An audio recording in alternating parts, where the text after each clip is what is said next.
Today on the Johnny Sports Network, the Week 6 college football predictions. And believe it or not, we are approaching the halfway point of the college football season. We are officially in the month of October.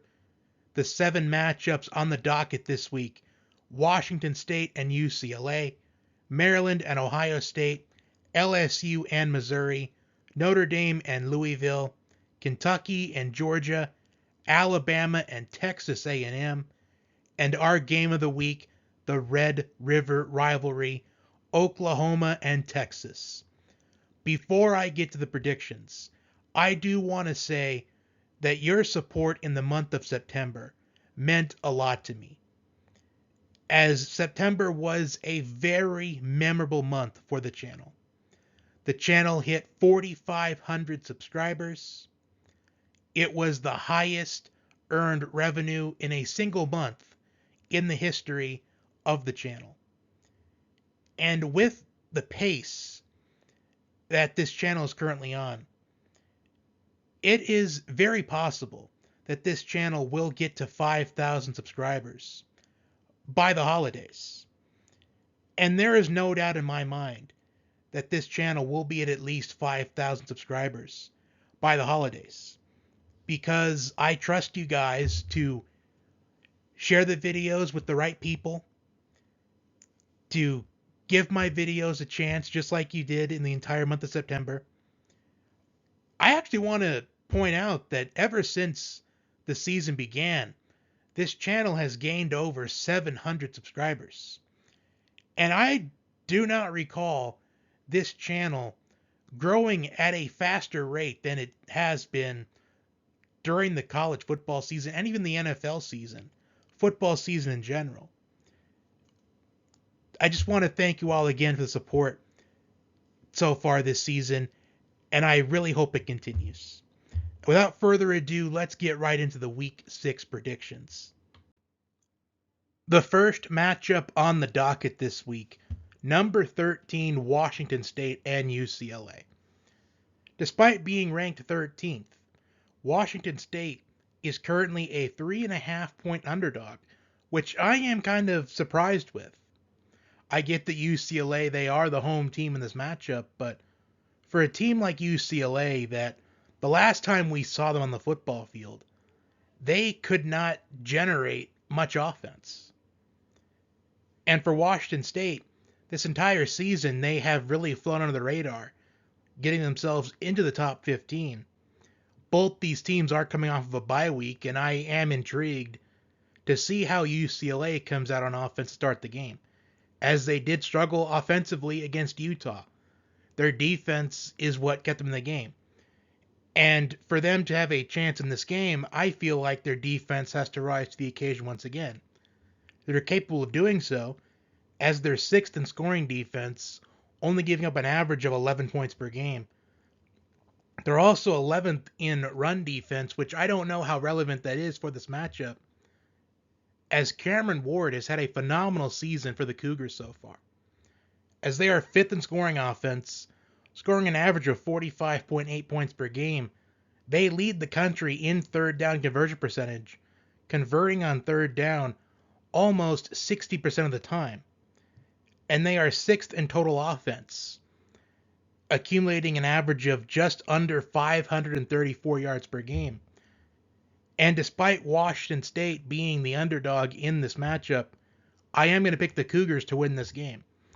Now, I don't know if I am leading myself into a trap by going with the underdog in this matchup, like I did last week with Utah being ranked 10th, and then looking abysmal offensively against Oregon State last week.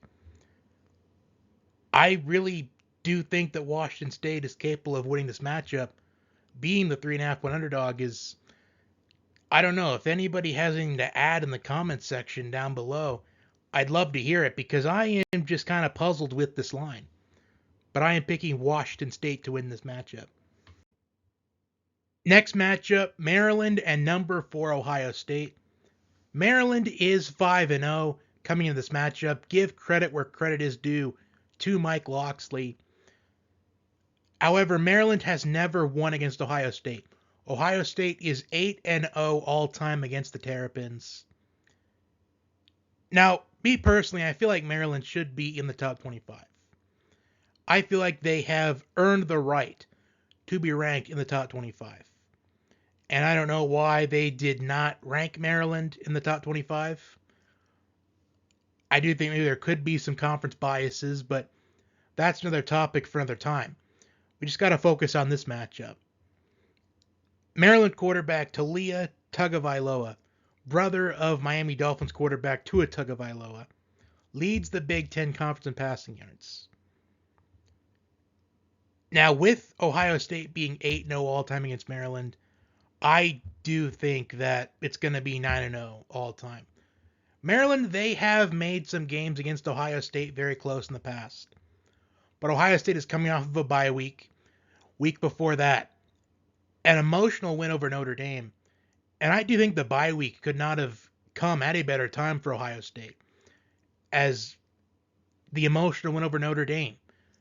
A game where they had to play all 60 minutes, grind all 60 minutes from start to finish, winning on the final play of the game. And the emotion and the adrenaline by winning a game like that. Then the bye week, and you go up against a Maryland team that you're 8-0 all-time against. Even though they are underrated, I just think that Ohio State's offense and defense, all sides of the ball, I think the talent level is going to be too much for Maryland, as I'm picking Ohio State to win this pretty heavily. Ohio State, they are 18.5-point favorites in this game, and we're looking for them to win by at least 3 touchdowns, and I do think that is possible. I'm expecting them to win by at least 3 touchdowns. If Maryland makes this a game, I will be surprised, despite the fact they've done it a couple times in the past, but I just can't see it being a close game this year. I'll be surprised if it is. Next up, we have number 23 LSU and number 21 Missouri. LSU is a 6.5-point favorite. This matchup, I did not expect to be a top 25 matchup coming into the season. However, this game is giving us the top 2 receivers in college football. Luther Burden leads the country in receiving yards with 644. Malik Neighbors is second with 625 receiving yards. Jaden Daniels is third in passing yards. LSU is third in third down conversion percentage, converting on third down just under 58% of the time, 57.6% of the time to be exact. And they are fourth in total offense, accumulating an average of 551.4 yards per game. Missouri quarterback Brady Cook has played clean football so far in Missouri's 5-0 campaign. 1,468 passing yards, 11 touchdowns, and no interceptions. But this game is going to be a big tell for me to see how good Missouri can really be as we get into the second half of the college football season, as they are 5-0 right now, which you can't take that away from them. But this is the start of the brutal portion of their schedule. LSU this week, at Kentucky next week, who is currently undefeated as well. They play Georgia on the road in the beginning of November. Then the next week, they host Tennessee. So a lot of tough opponents coming up for Missouri. And I do think there are some misconceptions about LSU, with their defense giving up 706 total yards last week to Ole Miss. But I do think people are not really understanding that game with LSU and Ole Miss last week, that was a battle from start to finish. Both offenses are moving the ball at will, and you're going to get those games sometimes. I don't think the game last week against Ole Miss, I don't think that defines LSU's defense. I don't think it defines LSU's season the rest of the way. I think LSU wins this game. With them being about a touchdown favorite on the road, it does feel like a bit of a trap, but this is the start of Missouri's brutal portion of their schedule. I want to see, well, if Missouri wins this game outright, then I do think Missouri needs to be taken more seriously. Maybe we already should, considering that Missouri came the closest, well, I'd probably say second closest behind Ohio State, to take down Georgia, as they pushed Georgia. They had them on the ropes, but then Georgia came back and won that game in the end. But I think LSU wins this game. I think they bounce back after the bad performance defensively last week, and I'm picking the Tigers of LSU to win. Number 10, Notre Dame, and number 25, Louisville. Notre Dame right now is a 7-point favorite. Audric Estime is averaging 112 rushing yards per game for the Fighting Irish, including the game-winning touchdown against Duke last week. As last week was an emotional win over the Blue Devils for Notre Dame, coming off of the heartbreaker to Ohio State. They were on the ropes. Sam Hartman had to scramble on 4th and 16, and he got the first down, and then Audric Estime proceeded to run for the game-winning touchdown. Notre Dame's defense is only allowing an average of 13 points per game. For Louisville, this is going to be the strongest team they have played so far this season. Jahar Jordan leads the ACC in rushing yards. Quarterback Jack Plummer is only completing 65% of his passes so far this season, and he has 6 interceptions as well. But he does have 1,406 passing yards, and he is averaging about 10.7 yards per completion. Sam Hartman is playing clean football this season, 0 interceptions so far this season. And this season, I feel like we are seeing a brand new Sam Hartman, a more mature Sam Hartman than at Wake Forest.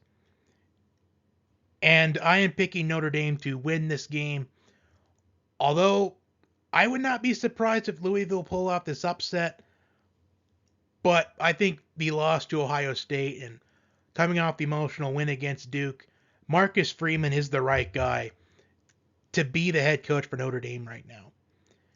As I did mention that last week, they talked to Marcus Freeman how they bounced back after losing to Ohio State, that they just got to go out there and perform at their highest level. You just got to pick up the pieces, and I think they do just that against Louisville on the road this Saturday, as next week it sets the stage for USC and Notre Dame. The second biggest game of the week, only behind Oregon and Washington. So the Irish, I think, stay in the top 10 after this win, setting up 2 top 10 showdowns next week potentially, assuming they win this game. Number 20, Kentucky, and number 1, Georgia. And the stakes for this game are much higher than I originally thought coming into the season, as the winner of this game is going to get a significant leg up in the SEC East. Kentucky looks like a completely different team with NC State quarterback Devin Leary under center, as they are undefeated coming into this game.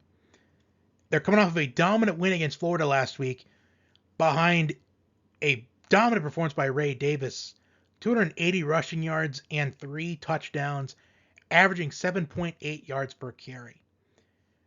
And I do think Kentucky has the defense to keep themselves in this game.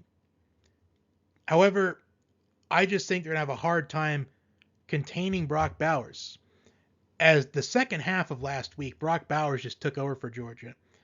In fact, the last 2 weeks, Brock Bowers has had 17 catches, 278 receiving yards, and 3 touchdowns, including the game winner last week against Auburn. Georgia's defense is only allowing 13 points per game. Quarterback Carson Beck is 8th in the country in passing yards. And he threw for about 313 passing yards last week, I believe it was, against Auburn on the road last week. Georgia is a 14.5 point favorite. So the line is Georgia at minus 14.5. So we're looking for Georgia to win by a little over 2 touchdowns. And I do think that Georgia is going to win and cover in this game. While I do think Kentucky has the ability to make this a game for a while, I think Georgia got a little bit of a reality check last week against Auburn. I do think that they learned a very important lesson to not take anything for granted, to not take any opponent lightly, especially with this being the SEC, as it was their first road game of the year last week against Auburn, so I was not surprised that Georgia fell behind early and they were on the ropes, as they didn't take the lead in that game till about 11 minutes left. And I do think that Kirby Smart is going to have his team ready, and I do think they're going to end up winning and covering in this game. Up next, we have number 11 Alabama and Texas A&M. Alabama going on the road to College Station to take on the Aggies, and they are currently a 3.5-point favorite. Dallas Turner is fourth in the FBS in sacks with 5.5 on the year. The last 2 weeks for Jalen Milroe, he has been fairly efficient, completing 82% of his passes, 389 passing yards, a touchdown pass, and only 1 interception. And he is averaging 10.7 yards per completion this season. As it's been a quarterback carousel for Alabama throughout the beginning portion of the season, but they have settled in on Jalen Milroe, and I do think that is a step in the right direction. It turns out that Texas A&M quarterback Connor Wigman, his injury suffered in the Auburn game was season-ending, so they turned to Max Johnson for the rest of the year. And Max Johnson has done fairly decent while being the starter last week against Arkansas. However, I just feel like Alabama is still going through some misconceptions from the public. But you know Nick Saban, and he tells you not to focus on the critics, as they are a team that's just going to focus and play their game. Now, can A&M's defense, can they rise to the occasion? As they are fifth in total defense, only allowing an average of 253.8 yards per game. They are third in team sacks with 20, and they lead the country in tackles for loss. The last couple of weeks, A&M has been heavily reliant on the running game. I think if it comes down to Max Johnson having to make big-time plays down the stretch, I don't think that A&M can get it done and pull off the upset. I am picking Alabama to win this game simply because it's hard to pick against Alabama, even if there are people out there that think Alabama's not that good this year. I still think that they're going through some misconceptions. At least there are misconceptions about Alabama still from the Texas game. And I just feel like Alabama, they still have what it takes to make a run to the college football playoff. Now, they're going to have to probably beat Georgia to get into the playoff, but I think they can get it done, as we are forgetting that Nick Saban is still the head coach for Alabama. And I do think they win this ball game. As for some reason, A&M has made it close in the past, but I think Alabama, they get it done. And I do think that they can win by at least 2 touchdowns. And finally, our game of the week, the Red River Rivalry, number 14 Oklahoma, number 3 Texas. Texas is currently a 5.5-point favorite. Oklahoma, they are third in scoring offense, scoring an average of 47.4 points per game. They are third in scoring defense, only giving up an average of 10.8 points per game. Quarterback Dillon Gabriel is 7th in passing yards. While Texas, they are 13th in scoring defense, giving up an average of 12.8 points per game. Running back Jonathan Brooks is third in the FBS in rushing yards with 597. And I am ultimately going to pick Texas to win this game, as I feel like Texas should be the number 1 team in the country right now. In fact, I have Texas number 1 in my top 25. That win against Alabama is looking better and better every single week, especially if Alabama keeps on winning games. That win is going to look a lot better further down the line if the Crimson Tide keep winning. And I have talked about for the last couple of weeks, so I feel like Texas, they have the ability to go 12-0. They have the ability to go undefeated, make the college football playoff. As I do think this is the year that Texas is back. In fact, they already are back. They are ranked number 3 in the country. As I think this is their toughest game, at least until the Big 12 championship game. And I feel like that is making a bold statement considering the Texas of the past. But so far, with what I've seen from Texas, they look like the best team in college football right now, as they have got the talent on both sides of the ball, especially the receiving core, Xavier Worthy and A.D. Mitchell, the Georgia transfer. And Quinn Ewers is in line to have a very special season. In fact, I'm expecting him to be a Heisman finalist when it's all said and done. And I do think his performance against Alabama, I do think it is proof that Texas could have a phenomenal season and make the college football playoff, maybe even make it to the championship game or even win the national championship. Even though in the past they've lost a game, they tend to lose a game where we don't see coming. I don't think it's this week, however. I don't feel like Oklahoma has played anybody of relevance for me to take them seriously. As Texas is Oklahoma's toughest opponent so far this season, I am picking the Longhorns to win this game and cover. I think Texas wins by at least 10 points. And the Longhorns, they overcome their biggest challenge since Alabama as they pick up another signature win. And that will do it for my Week 6 college football predictions. Like, share, comment, and subscribe.